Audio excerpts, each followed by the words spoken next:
ஓம் சாந்தி. 1/6/2024 காலை முரளி. ஓம் சாந்தி. பாப்தாதா மதுபன். சிவத்தந்தை பிரம்மா உடல்ல அவதரித்து நமக்கு ஆசிரியராகி பாடம் எடுக்க வந்திருக்கிறாரு. நம்ம எல்லாம் இறை மாணவர்கள். அவருடைய கமல வாயின் மூலமாக இன்றைய முரளியை நம்ம கேட்கலாம். பாபா என்ன சொல்றாருன்னா, இனிமையான குழந்தைகளே, நீங்கள் அனைவரும் உங்களுக்குள் ஆன்மீக சகோதரர்கள், உங்களுக்குள் ஆன்மீக அன்பு இருக்க வேண்டும் சொல்லி பாபா சொல்றாரு. நம்ம எல்லாரும் ஆத்மாக்கள், சிவத்தந்தையினுடைய குழந்தைகள். அப்ப ஆத்மா சகோதரர்கள், ஆன்மீக சகோதரர்கள். நமக்குள்ளார ஆன்மீக அன்பு இருக்கணும் அப்படின்னு சொல்லி பாபா சொல்றாரு. ஆத்மாவின் அன்பு ஆத்மாவிடம் இருக்க வேண்டும் சொல்லி பாபா சொல்றாரு. உடலின் மீது இருக்கக்கூடாது. நம்ம எல்லாரையும் ஆத்மாவை பார்த்து ஆத்மாக்களுக்கு அன்பு செலுத்தணும், ஆன்மீக அன்பு செலுத்தணும். அந்த உடல் மீது அன்பு இருக்கக்கூடாது சொல்லி சொல்றாரு. உடல் மீது நம்ம பற்று வச்சதுனாலதான் 63 பிறவிகளா உடல் நினைச்சிட்டு உடலை பார்த்து வந்தோம் இல்லையா. இப்ப ஆத்மாவை பார்த்து ஆத்மாட்ட அன்பு செலுத்துங்க.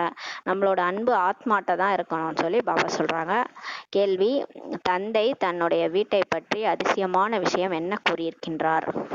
பாபா வந்து நம்மளுடைய வீடு சாந்தி தாமம், அவருடைய வீடு, ரெண்டுமே நமக்கும் அவருக்கும் அதேதான் வீடு. அதை பற்றி அதிசயமான விஷயத்த என்ன சொல்லியிருக்கிறாரு? பதில்: எந்த ஆத்மாக்கள் என்னுடைய வீட்டிற்கு வருகிறார்களோ அவர்கள் அவரவர்களுடைய பிரிவில் அவர்களுடைய நம்பரில் பொருந்துகிறார்கள் சொல்லி பாபா சொல்றாங்க. யாரெல்லாம் ஆத்மாக்கள் அவங்க நம்ம சாந்தி தாம கடைசியா வீட்டுக்கு வந்துடுறோம், அங்க போயிட்டு அவங்கவுங்க பிரிவில் போய் அவங்கவுங்க நம்பர்ல தான் கரெக்டா உட்காருவோம். அதை நம்ம பேச்சுவாக்கிலே சொல்லுவோம், எனக்குன்னு மேலே ஒரு இடம் இருக்குது அப்படின்னு சொல்லி பேச்சுவாக்கில் சில பேர் சொல்லுவாங்க. அப்போ மேலே நமக்குன்னு இடம் இருக்குது, நமக்குன்னு கடவுள் ஒரு இடம் வச்சிருக்கிறாரு, அதுதான் நம்பர் வார் நம்ம போயிட்டு உக்காடுறோம்னு சொல்லி சொல்றாரு. அவர்கள் ஒருபோதுமே ஆடுவது அசைவதில்லை. எந்த ஆத்மாக்களும் ஆடுறது அசைவது கிடையாது. அவங்களோட பாட்டுல அவங்களோட இடத்துல நம்பர்ல போய் கரெக்டா அவங்க பொருந்திடுறாங்கன்னு சொல்லி சொல்றாரு. அங்கே அனைத்து தர்மத்தினுடைய ஆத்மாக்களும் எனக்கு அருகாமையில தான் இருக்கிறாங்கன்னு சொல்லி சொல்றாரு. அங்கிருந்து வரிசை கிராமத்துல அவரவருடைய நேரத்துல நடிப்பதற்காக கீழே இறங்கி வராங்க சொல்லி பாபா சொல்றாரு. அப்ப நம்ம அங்க வரிசை கிராமத்துல இருக்கிறோம், அவங்கவுங்க நேரம் வரும்போது கீழே இறங்கி வந்து உடல் எடுத்து நடிக்கிறோம்னு சொல்லி சொல்றாரு. இந்த அதிசயமான ஞானம் இந்த நேரத்துலதான் கல்பத்துல ஒரே முறைதான் உங்களுக்கு கிடைக்குது சொல்லி சொல்றாரு. வேற யாருமே இந்த ஞானத்தை கொடுக்க முடியாது, இறைவனை தவிர வேற யாருமே இந்த ஞானத்தை கொடுக்க முடியாது சொல்லி பாபா சொல்றாரு. ஓம் சாந்தி. பாபா வந்து குழந்தைகளுக்கு இப்ப புரிய வைக்கிறாரு. ஆத்மாக்களாகிய நமக்கு தந்தையே வந்து புரிய வைக்கிறாரு. மேலும் தந்தை தன்னை ஆத்மாக்களின் தந்தை என நினைக்கின்றார் என குழந்தைகள் அறிகின்றீர்கள். இப்ப பாபா நம்மள ஆத்மாவா பார்த்து, நெற்றி புருவத்துல இருக்கிற ஆத்மா ஃபுல்லியா இருக்கிறோம் இல்லையா, நம்மளை பார்த்து நம்ம வந்து நம்மளுடைய தந்தை அவருன்ட்டு அவர் புரிஞ்சிட்டு இருக்காரு, அவர் நினைக்கிறாருன்ட்டு நம்ம நினைச்சிட்டு இருக்கிறோம்னு சொல்லி சொல்றாரு. தன்னை ஆத்மா என்று உணர வேண்டும் என யாருமே புரிய வைப்பதில்லை, புரிந்து கொள்வதும் இல்லை சொல்லி சொல்றாரு. நம்ம இது வரைக்கும் நிறைய சத்சங்கம் எங்கெங்கயோ போயிருக்கிறோம், ஆனா நம்ம ஆத்மானா எங்க இருக்குது எதுவுமே யாருமே சொல்லல. முக்தி எப்படி கிடைக்கும், ஜீவன் முக்தி எப்படி கிடைக்கும், இந்த தேடலுக்கான கேள்விகளுக்கான பதில்லாம் எங்கேயுமே கிடைக்கல. இந்த ஆத்மா என்று உணர வேண்டும்ட்டு யாரும் புரிய வைக்கவும் இல்லை, புரிந்து கொள்வதும் இல்லை சொல்லி பாபா சொல்றாரு. இந்த உலகம் மாறக்கூடியது, மாற்றம் ஒன்றரே மாறாததுன்னு சொல்லுவாங்கல்ல, அது மாதிரி இந்த உலகம் கூட மாறக்கூடியது. மாற்றக்கூடியவர் நம்முடைய தந்தை கடவுள் தான் சொல்லி சொல்றாரு. இங்க எதிரில் அமர்ந்திருக்கிறீங்க, இங்க பாபாவுக்கு முன்னாடி நம்ம அமர்ந்திருக்கிறோம். வீட்டுக்கு செல்லும் போது முழு நாளும் தன்னுடைய தொழில் முதலியவைகளில் ஈடுபடுகின்றீர்கள். மதுபன்ல பாபாவுக்கு முன்னாடி அமர்ந்து பாபாவை நினைக்கிறோம், ஆனா வீட்டுக்கு போயிட்டா நமக்கு முழு நாளுமே என்ன ஆயிடுது, நம்மளுடைய தொழில் காரியங்கள்ல ஈடுபட்டுறோம். குழந்தைகளே, எங்கிருந்தாலும் நீங்க என்ன நினையுங்கள் என்பதே பாபாவின் ஸ்ரீமத் சொல்லி சொல்றாரு பாபா. பாபாவுடைய உயர்ந்த வழி என்னன்னா, பாபாவை நினைச்சுக்கிட்டே காரியங்கள் செய்யணும். எங்க போனாலும், கடைக்கு போனாலும் பாபா கூட வாங்க, இன்னைக்கு நான் இவ்வளவு காசு எடுத்துட்டு போறேன், இதுக்குள்ளார செலவாகணும், பாபா என் கூட வாங்க. வெளியில வேலைக்கு போனாலும் பாபா என் கூட வாங்க, உங்க நினைவிலே நான் வேலை செய்யணும். அப்ப பாபா கூட்டிட்டு போயிடணும். அதான் சொல்றாரு, குழந்தைகளை எங்க இருந்தாலும் நீங்க என்ன நினைங்கன்னு சொல்லி பாபா சொல்றாரு. தனக்கு எந்த கணவர் கிடைப்பார் என மனமாக போகும் கன்னிகைக்கே தெரியாது, ஆனால் சித்திரத்தை பார்த்ததும் அவருடைய நினைவு இருந்து கொண்டே இருக்கிறது இல்லையா. கல்யாணம் ஆகிறதுக்கு முன்னாடி, நிச்சயதார்த்தம் ஆகிறதுக்கு முன்னாடி யாருக்கு கல்யாணம் ஆக போகுது நம்மளோட அப்படின்ட்டு தெரியாது இல்லையா, அந்த கன்னிகைக்கு தெரியாது. ஆனா அதுக்கப்புறம் போட்டோ பார்த்ததும் அந்த போட்டோ பார்த்தோடனே அவங்களுக்கு அந்த நினைவு இருந்துகிட்டே இருக்குது இல்லையா. எங்க இருந்தாலும் ஒருவருக்கு ஒருவர் நினைவு செய்துகிட்டே இருக்கிறாங்க. அது மாதிரிதான் இங்க பாபாவை நம்மளை நினைக்க சொல்றாரு. இது வந்து உடல் மீதான அன்பு, உடலை பார்த்து நம்ம அன்பு செய்யறோம். ஆனா பாபா வந்து இங்க ஆன்மீக அன்புன்னு சொல்லி சொல்றாரு. ஆத்மாவோட அன்பு செலுத்துறது, இது ஆன்மீக அன்பு. நம்ம ஆத்மா நம்ம வந்து குழந்தை, நம்ம அப்பா வந்து பரம்பிதா பரமாத்மா, அவர் மேல அன்பு செலுத்தணும், ஆன்மீக அன்பு செலுத்தணும். ஆன்மீக அன்பு யாருடன் சொல்லி கேட்குறாரு, குழந்தைகளுக்கு ஆன்மீக தந்தையுடன் அந்த ஆன்மீக அன்பு இருக்கணும். அந்த மாதிரி நம்ம எப்பவும் அவரை நினைச்சிட்டே இருக்கணும்னு சொல்லி சொல்றாரு. தந்தைக்கு குழந்தைகளுடன் இருக்கணும், ஆன்மீக அன்பு தந்தைக்கு குழந்தைகளுடன், குழந்தைகளுக்கு தந்தையுடன் சொல்லி சொல்றாரு. குழந்தைகளாகிய உங்களுக்குள்ளும் மிகவும் ஆன்மீக அன்பு இருக்க வேண்டும் சொல்லி பாபா சொல்றாரு. நமக்குள்ளார கூட மிகவும் ஆன்மீக அன்பு இருக்கணும். அதாவது ஆத்மாக்களுக்கு ஆத்மாக்களுடன் அன்பு இருக்க வேண்டும் சொல்லி பாபா சொல்றாரு. நம்மளது வந்து சரீரம் மீதான அன்பு இருக்கக்கூடாது. நம்ம எல்லாரையுமே ஆத்மாவா பார்த்து ஆத்மா மீதுதான் அன்பு செலுத்தணும் சொல்லி சொல்றாரு. இந்த படிப்பு கூட இப்போதுதான் குழந்தைகளாகிய உங்களுக்கு கிடைக்கிறது. நம்ம அரை கல்பம் நடிச்சு வந்தோம். அதுக்கு முன்னாடி கூட சத்தியுகத்துல தேவதைகளா இருந்தோம். அப்ப ஆத்மான்னு தெரிஞ்சுதான் இருந்தோம். ஆனா அரைக்கல்பமா தேக உணர்வுல வந்துட்டோம். அப்ப நமக்கு யாருமே இந்த மாதிரி படிப்பு சொல்லி தரல.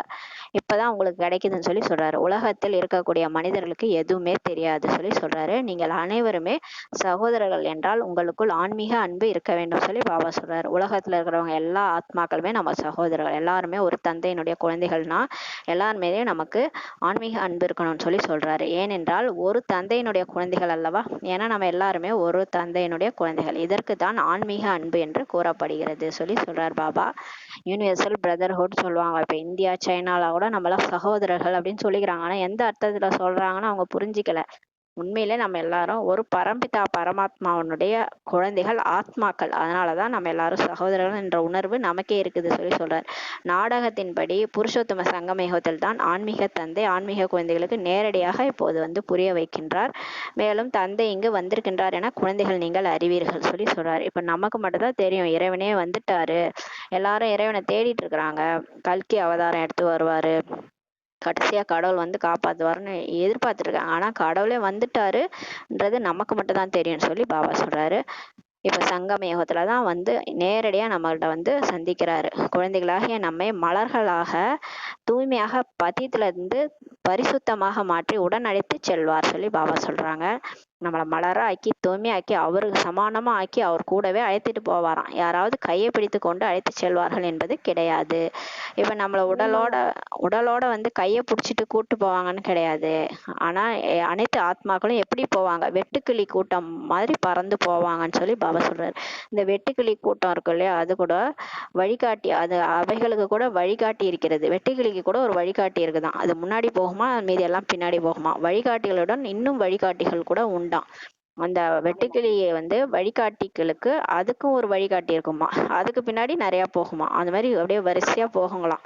அவை முன்னணியில் இருக்குமா. அனைத்து கூட்டமும் ஒன்றாக சேர்ந்து செல்லும் போது மிகவும் சப்தமாக இருக்கும்னு சொல்லி பாபா சொல்றாரு. இந்த வெட்டுக்கிளி கூட்டம் எல்லாம் ஒன்னா போச்சுன்னா ஒரே சத்தமா இருக்குமா. அது வேற தலை, அதுக்கு வந்து ஒன்னொன்னுத்துக்கு கைடுன்னு இருக்கும் போல இருக்கு. அந்த கைடுக்கு பின்னாடி மற்ற கூட்டமா அந்த கிளிகள்லாம் போயிட்டே இருக்கும்னு சொல்லி பாபா சொல்றாரு. மிகவும் சத்தமா இருக்கும்னு சொல்லி பாபா சொல்றாங்க. அந்த வெட்டுக்கிளிகள் வந்து எல்லாமே கூட்டமா ஒன்றாக சேர்ந்து செல்லும் போது மிகவும் சப்தமாக இருக்கும் சொல்லி பாபா சொல்றாரு. சூரியனின் வெளிச்சத்தை கூட மறைக்கின்றது பாபா சொல்றாரு. அந்த வெட்டுக்கிளி போகும்போது அந்த சூரியன் வெளிச்சத்தை கூட மறைக்குது சொல்லி சொல்றாரு பாபா. அந்த அளவுக்கு பெரிய கூட்டமாக அந்த வெட்டுக்கிளிகள் போகுதுன்னு சொல்லி சொல்றாரு. பாபா சொல்றாங்க, ஆத்மாக்களாகிய உங்களுடைய கூட்டம் கூட எவ்வளவு பெரிதாக எண்ண முடியாத அளவு இருக்கிறது பாருங்கன்னு சொல்லி பாபா சொல்றாரு. இந்த வானத்துல நட்சத்திரங்களை எண்ணவே முடியாதுல்ல, அந்த மாதிரி நம்மளுடைய ஆத்மாக்களின் கூட்டம் கூட பாபா கூடயே கடைசியா நம்ம போவோம். அப்ப வந்து பாத்தீங்கன்னா எண்ண முடியாத அளவுக்கு இருக்கும்னு சொல்லி சொல்றாரு. ஒருபோதுமே எண்ண முடியாது சொல்லி சொல்றாரு. இங்கே மனிதர்களை எண்ண முடிவதில்லை சொல்லி சொல்றாரு. இங்கே கூட நம்ம இப்ப பாருங்களேன், மேல இருந்து யாராவது ஹெலிகாப்டர்ல போய் கூட மனிதர்களை எண்ண முடியுமா, எண்ணவே முடியாது இல்லையா. மக்கள் தொகை கணக்கெடுக்கிறாங்க, அதுவும் கூட துல்லியமாவே கணக்கெடுக்கிறது இல்ல சொல்லி பாபா சொல்றாரு. எத்தனை ஆத்மாக்கள் இருக்கின்றார்கள் என்ற கணக்கை ஒருபோதுமே எடுக்க முடியாது சொல்லி பாபா சொல்றாரு. பாபா சொல்றாரு பாருங்களேன், இவ்வளவு ஆத்மாக்கள் தான் துல்லியமா இருக்கிறாங்கன்ட்டு உங்களால கணக்கே எடுக்க முடியாது. ஏன்னா சிலர் இறந்துடுறாங்க, சிலர் மறுபிறவில இருக்கிறாங்க, சிலர் வந்து அப்படியே வெளியே அலைஞ்சிட்டு இருப்பாங்க. உங்களால எத்தனை ஆத்மாக்கள் இருக்கிறாங்கன்னு உங்களால கணக்கு எடுக்கவே முடியாது சொல்லி பாபா சொல்றாரு. தோராயமாக எத்தனை ஆத்மாக்கள் சத்தியுகத்தில் இருப்பார்கள் என கணக்கிடப்படுகிறது. சத்தியுகத்துல கூட பாபா வந்து தோராயமா எவ்வளவு பேர் இருப்பாங்க, 9 லட்சம் பேர் ஆரம்பத்துல இருப்பாங்க, அப்புறமா 3 கோடி 2 கோடி அது மாதிரி சொல்லியிருக்காரு. அது கூட தோராயமா தான் இருப்பாங்கன்ட்டு கணக்கிடப்படுகிறது சொல்லி சொல்றாரு. ஏனென்றால் பாரதம் மட்டும்தான் அப்போது இருக்கிறது. சொர்க்கத்துல பாரதம் மட்டும்தான் இருக்குது. நாம் உலகத்திற்கே அதிபதியாகி கொண்டிருக்கிறோம் என்பது உங்களுடைய புத்தியில இருக்குது சொல்லி பாபா சொல்றாரு. இப்ப நம்ம வந்து பாபாட்ட படிப்பு படிக்கிறது மூலமா நம்ம வந்து ஞான செல்வத்தை அடைஞ்சு நம்ம சுயராஜ்ய அதிகாரியாகி உலகத்துக்கே அதிபதியாக இப்போ மாற போறோம்ன்றது உங்க புத்தியில் இருக்குது சொல்லி சொல்றாரு. யாரெல்லாம் இந்த முரளி கேட்கறாங்களோ, யாரெல்லாம் பாபா நம்புறாங்களோ கண்டிப்பா சொர்க்கத்துக்கு போயிடுவாங்க. பிரஜையா கூட போயிடுவாங்க. பிரஜையா போனா கூட அவங்க உலகத்துக்கே அதிபதி தான் சொல்லி பாபா சொல்றாரு. ஆத்மா சரீரத்தில் இருக்கும்போது ஜீவாத்மாவாக இருக்கிறது. பாருங்க, இந்த ஆத்மா சரீரத்துல இருந்து நடிக்கும் போதுதான் அது ஜீவாத்மாவா இருக்குது சொல்லி சொல்றாரு. சரீரம் இல்லாட்டினா அது வெளியே வந்துரும். வெளியே வந்தா அது ஆவின்னு தான் சொல்லுவோம் இல்லையா நம்ம. சரீரத்துல இருக்கிற ஆத்மாவை தான் நம்ம ஜீவாத்மான்னு சொல்ல முடியும்னு சொல்லி சொல்றாரு. இரண்டும் சேர்ந்து சுகம் மற்றும் துக்கத்தை அனுபவிக்கின்றன. இப்ப பாருங்க, ஆத்மா சுகம் மற்றும் துக்கத்தை அனுபவிக்குது. ஆனா எதன் மூலமா அனுபவிக்குதுன்னா இந்த சரீரம் மூலமா தான் அனுபவிக்குது. பாருங்க, இந்த ஆத்மா பண்ண பாவத்துக்கு இந்த சரீரம் சேர்த்து அனுபவிக்குதுன்னு சொல்லி பாபா சொல்றாரு. உடம்பு சரியில்லையா, தலைவலி எல்லாம் ஆத்மா அனுபவிக்குது. ஆனா அந்த சரீரமும் சேர்ந்து அனுபவிக்குதுன்னு சொல்லி பாபா சொல்றாரு. சுகம் துக்கம் ரெண்டுமே தான் அனுபவிக்குது. சுகத்தையும் தான் அனுபவிக்குது இல்லையா, ஜாலியா எல்லாத்தையும் என்ஜாய் பண்றது போறது, அதுவும் இந்த சரீரம் மூலம் தான் நம்ம அனுபவிக்கிறோம் இல்லையா. ட்ரெஸ் பண்றது சரீரம் மூலமாக எல்லாமே அனுபவிக்கிறோம்னு சொல்லி சொல்றாரு. துக்கமும் அனுபவிக்கிறோம், சுகமும், ஆனா இந்த சரீரத்துல இருந்து தான் நம்ம அனுபவிக்கிறோம்னு சொல்லி சொல்றாரு. ஆத்மா தான் பரமாத்மா, அது ஒருபோதும் துக்கத்தையே அனுபவிக்காது, எதுவுமே ஒட்டாது என பல பேர் நினைக்கிறாங்கன்னு சொல்லி சொல்றாரு. இப்ப அந்த சாது சன்னியாசிகள்லாம் சொல்லிட்டாங்க, அது இந்த காலத்துலதான் சொல்லியிருக்கிறாங்க. ஆத்மாவே தான் பரமாத்மா, நீயே தான் கடவுள், உனக்குள்ளே போய் பாரு, உனக்குள்ள கடவுள் தெரிவாரு, அது அகம் பிரம்மாஸ்மின்னு சொல்லிட்டாங்க. அதனால ஆத்மா ஒருபோதும் துக்கத்தை அனுபவிக்காதுன்னு சொல்லிட்டாங்க. ஆனால் ஆனாலும் எல்லாரும் பிறந்து பிறந்து இறந்துட்டு தானே இருக்கிறாங்க. யார் துக்கத்துக்கு அனுபவிக்காதவங்கன்னு யாருமே இல்லாம தான் இருக்கிறாங்க. ஆத்மால எதுவுமே ஒட்டாது, பாவம் புண்ணியம் எல்லாம் ஒட்டாது. போய் கங்கையில குளிச்சா பாவம் போயிடும் அப்படிலாம் நினைக்கிறாங்க, பல பேர் நினைக்கிறாங்கன்னு சொல்லி சொல்றாரு. ஆனா ஆத்மாலதான் பாவம் புண்ணியம் எல்லாம் சேருது. அதனாலதான் பாவாத்மா புண்ணியாத்மான்னு சொல்றோம். ஜாதகம் பார்க்கும்போது கூட பாவாத்மா புண்ணியாத்மான்னு தான் சொல்லுவாங்க. பாவ சரீரம் புண்ணிய சரீரம்னு சொல்ல மாட்டாங்க. பாவ ஆத்மா தான். அந்த சரீரம் மூலமா நம்ம பாவத்தை அனுபவிக்கிறோம். புண்ணியம் செஞ்சிருந்தாலும் அந்த சரீரம் நல்ல சரீரம் கிடைக்கும். அந்த சரீரம் மூலமா அந்த புண்ணிய பலனை அனுபவிப்போம். அதான் பாபா சொல்றாங்க, நிறைய குழந்தைகள் இந்த விஷயத்துல குழம்புகின்றனர். நாம் தன்னை ஆத்மா என்று நிச்சயப்படுத்திக் கொள்கிறோம், ஆனால் தந்தையை எங்கே நினைப்பது? குழந்தைகள் எதுல குழம்புறாங்கன்னா, நாம் வந்து ஆத்மான்னு நிச்சயப்படுத்திக்கிறோம். நான் ஆத்மா தான் நெற்றி பூர்வத்துல இருக்கிறேன். ஆனா தந்தைய வந்து எங்க நினைக்கிறது? நானு இங்கேயே நினைக்கிறதா, இல்ல பரந்தாமத்துல போய் நினைக்கிறதா, அவர் எங்க இருக்கிறதா, இல்ல பிரம்மா பாபா உடல்ல இருக்கிறாருன்னு நினைக்கிறதா, எங்க நினைக்கிறதுன்ட்டு டவுட்டா நிறைய பேர் இதுல குழம்பிடுறாங்களாம். தந்தை வந்து பரந்தாம நிவாசி என்பது உங்களுக்கு தெரியும். பாபா சொல்றாரு, தந்தை எங்க இருக்கிறாரு? பரந்தாமத்துல தானே இருக்கிறாரு. அதனாலதான் இயேசு கூட சொல்லியிருக்காரு, பரந்தாமத்தில் இருக்கக்கூடிய பரமபிதாவின்ட்டு. அப்ப செந்நிறமான உலகத்துல புள்ளியா நட்சத்திரம் போல பாபா நடிச்சு மின்னிக்கிட்டு இருக்கிறாரு. சர்வ சக்திவான் தந்தை ஸ்டார் மாதிரி இருக்கிறார், ஜொலிச்சிட்டு இருக்கிறார். மனக்கண்ணால பாருங்க, அப்படியே நினைங்க. தந்தை தன்னுடைய அறிமுகத்தை கொடுத்திருக்கின்றார். அவர் எப்படி இருக்கிறாரு, எந்த மாதிரி இருக்கிறாரு, எந்த இடத்துல இருந்து வந்திருக்கிறாரு, அவருடைய அறிமுகத்தை கொடுத்திருக்கிறார் இல்லையா. எங்கே சென்றாலும் வந்தாலும் தந்தையை நினைவு செய்யுங்கள் சொல்லி பாபா சொல்றாரு. தந்தை வந்து பரந்தாமத்தில் தான் வசிக்கிறார். உங்களுடைய ஆத்மா கூட அங்கதான் வசிக்கிறது. அங்க இருந்துதான் இங்க வந்து நடிக்கிறதுக்காக வருது, பிறகு நடிப்பதற்காக கூட இங்கு வருகிறது. இந்த ஞானம் கூட இப்போது கிடைத்திருக்கிறது சொல்லி பாபா சொல்றாரு. அப்ப நம்ம பாபாவை எங்க நினைக்கணும்னா, புள்ளியா நான் இருக்கிறேன், இங்க இருந்து அப்படியே பறந்து போய் பரந்தாமத்துக்கு போறேன். பரந்தாமத்துல செந்நிறமான உலகத்துல பாபா ஜொலிச்சுட்டு இருக்கிறாரு. பாபா பக்கத்துல நான் புள்ளியா இருக்கிறேன். பாபாட்ட இருந்து எனக்கு சக்தி வந்துகிட்டே இருக்கு. இப்படிதான் பாபாவை நினைக்க சொல்றாரு.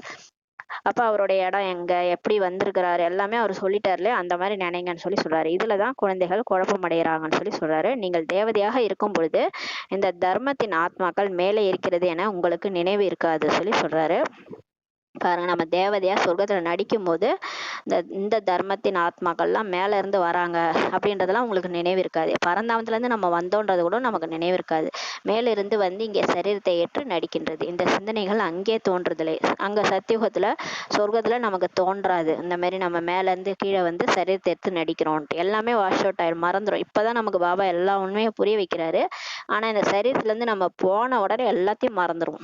ஆத்ம உணர்வு மட்டும்தான் இருக்கும், மற்றபடி எல்லாத்தையும் மறந்துடும் சொல்லி சொல்றாரு. தந்தை கூட பரந்தாமத்தில் இருக்கின்றார், அங்கிருந்து வந்து சரீரத்தில் பிரவேசம் செய்கிறார் என்பது முதலில் தெரியாது.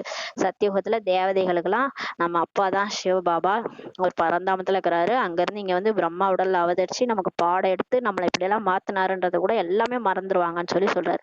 இப்போது அவர் எந்த சரீரத்தில் பிரவேசம் செய்கிறார்? அவர் தனது முகவரியும் தெரிவிக்கிறார். நீங்கள் சிவத்தந்தை பரந்தாமம் என எழுதினாலும் கூட கடிதம் பரந்தாமத்திற்கு செல்லாதுன்னு சொல்லி சொல்றாரு பாருங்க பாபா. பாபா இப்ப அவரே வந்து அறிமுகம் கொடுக்குறாரு. நான் எந்த சரீரத்துல பிரவேசம் ஆகிறேன், இந்த முகவரி எல்லாம் நான் அட்ரஸே உங்களுக்கு கொடுத்துட்டேன், அந்த அட்ரஸ்க்கு தான் நீங்க லெட்டர் அனுப்பணும். நீங்க வந்து சிவத்தந்தை பரந்தாமன்ட்டு எனக்கு அட்ரஸ் எழுதி அனுப்புனாலும் உங்க கடிதம் வந்து பரந்தாமத்துக்கு போகாதுன்னு சொல்லி சொல்றாரு. ஆகையினால் நீங்க என்ன கடிதத்துக்கு அட்ரஸ் எழுதணும்னா சிவபாபா கேர் ஆஃப் பிரம்மா பாபான்னு தான் எழுதணும். ஏன்னா பிரம்மா பாபா உடல்ல தானே வந்திருக்கிறாரு, அதனால அப்பதான் மதுபனுக்கு போகும்.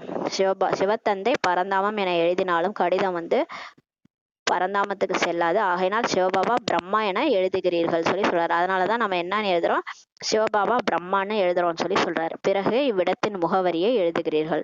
அதுக்கப்புறம் நம்ம மதுபனோட அட்ரஸ் எழுதுறோம். ஏன்னா அங்கதானே பிரம்மா பாபா இருக்கிறாரு, அவர் உடல்ல தானே சிவபாபா இருக்கிறாரு, அதனால அந்த அட்ரஸ் எழுதுறோன்றாரு. ஏனென்றால் தந்தை இங்கேதான் வருகின்றார். ஆனா பாபா வந்து பாபாவுக்கு லெட்டர் எழுதும் போது நம்ம கீழே தான் லெட்டர் போடணும்.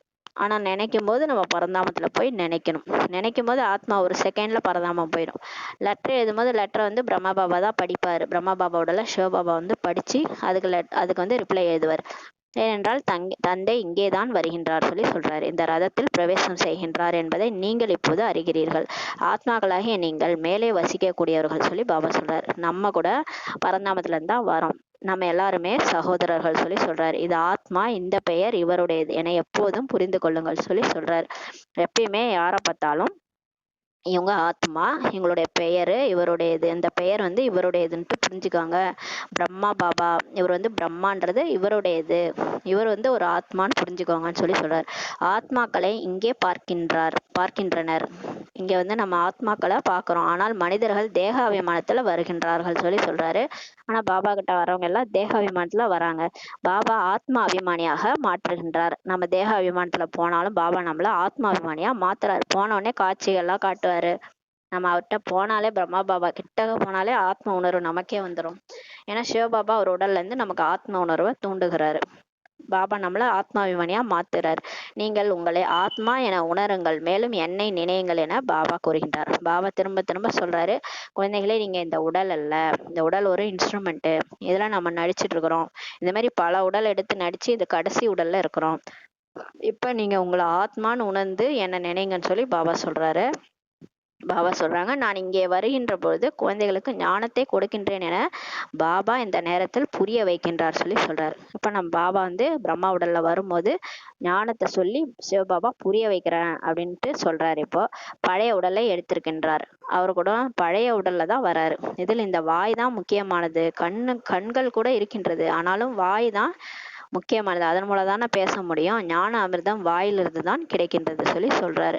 இந்த ஞான முரளி இது அமிர்தம் இல்லையா, அமிர்தம் போல இந்த பாயிண்ட்ஸ் முரளி எல்லாம் ஆத்மாவுக்கு அமிர்தம் மாதிரி இருக்குது, அது இந்த வாயில இருந்து தான் கிடைக்கின்றது சொல்லி சொல்றாரு. கவுமுக்குன்னு சொல்றாங்க இல்லையா, பசுவின் வாயின்னு சொல்லுவாங்க. பசுவின் வாயின்றது பிரம்மா பாபாவுடனே வாய், அதுல இருந்து தான் கங்கை நீர் வெளிப்பட்டதா சொல்லுவாங்க.